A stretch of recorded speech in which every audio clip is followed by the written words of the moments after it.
الفيديو بتاعنا النهارده وهو تفريز التوم وعمل توم باودر من الورق بتاع التوم اللي احنا في اثناء التفريز يعني. ودي من العصيان بتاع التوم عملت توم باودر تحفة. ودي اهو جهزت التوم بتاعي عشان يتفرز معايا ويقعد من السنة للسنة. طبعا عشان تعرفوا الطريقة عملتها ازاي. وطبعا شوية التوم البودر اللي قد كده بتشتروها ب10 جنيه، يعني يعتبر معلقتين. انت عملتي كمية وما هدرتيش في التوم. طبعا التوم غالي ب150 جنيه العشرة، يعني كيلو ب15 جنيه، وفي ناس اشترت على 20.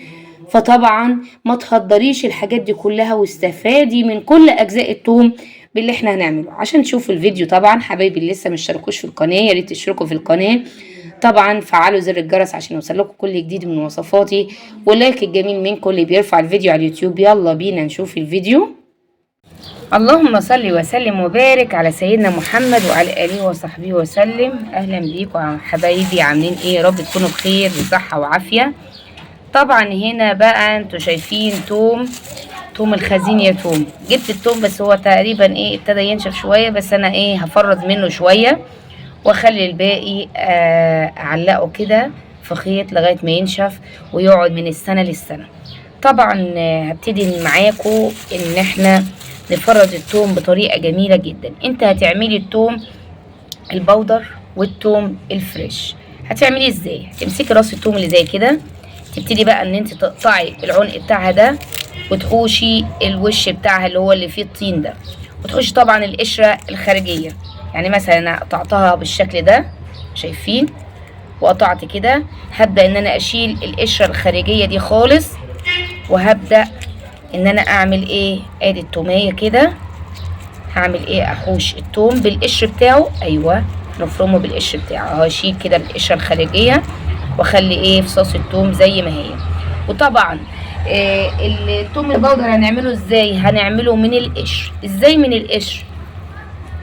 انت بتعمليها ازاي من القشر؟ بالعكس، القشر هيخلي كمان التوم البودر اطعم والذ وريحه مفيش بعد كده.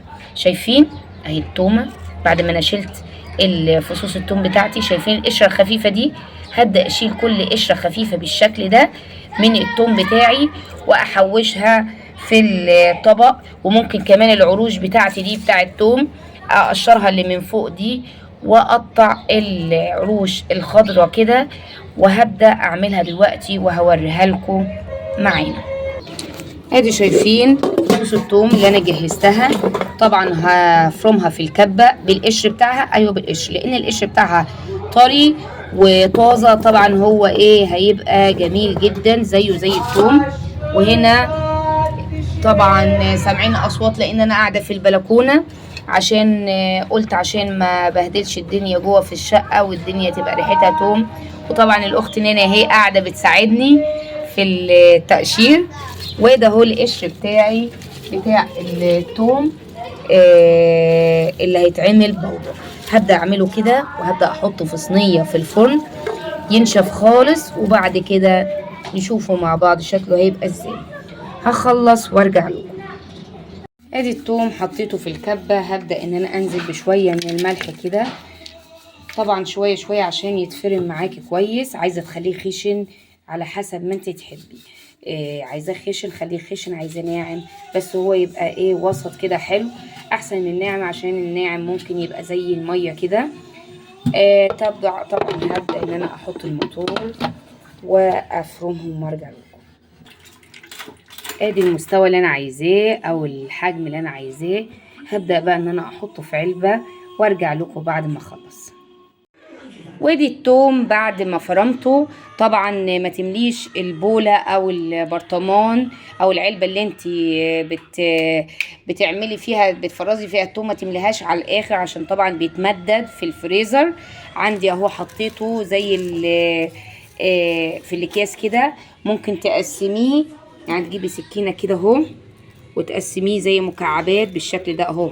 مش هتقسميه ده، انت في الكيس كده هتعمليه بالشكل ده، بحيث لما بتطلعيه من الفريزر هيبقى هتطلعيه مكعب مكعب وتستخدميه بكل سهولة. تكسري المكعب بتاعك او بالشكل ده في برطمانات. وطبعا ادي القشر بتاعنا لسه طبعا هحطه في الفرن عشان ينشف.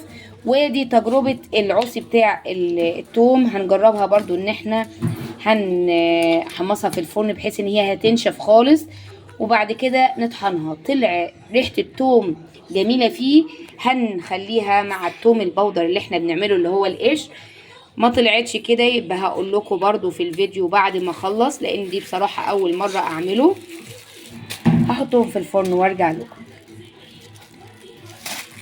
ادي التوم بتاعنا بعد طبعا ما حمصته في الفرن، شايفين بضغط عليه بيتكسر بسهولة. طبعا هعمله في الكبة، هطحنه في الكبة. وادي العروش بتاع التوم او العصي عملتها، هي ممكن تتعمل يعني تضغطه كده تتكسر، بس ايه يعني مش عارفة بصراحة هتبقى مجدية ولا مش مجدية. بس الافضل طبعا هتخليكم في الايه في القشر ده. هخلصه وارجع لكم. ادي التوم بتاعنا اللي عملناه ده من الورق بتاع بتاع التوم، وده من العصيان بتاع التوم، شايفين وريحته جميلة جدا ونفاذة، يعني نجحت التجربة الحمد لله. ممكن تخلطيهم على بعض الاتنين وتستخدميهم. ممكن كمان تحلليهم كده لو عايزاهم ناعمين قوي، تحلليهم كده بمصفى رفيعة وتفضلي تطحني فيهم لغاية ما يبقوا ايه زي الدقيق كده بالظبط. يا ريت تعجبكم الطريقة، ما تنسونيش في اللايك والشير والسبسكرايب. بحبكم في الله، مع السلامة.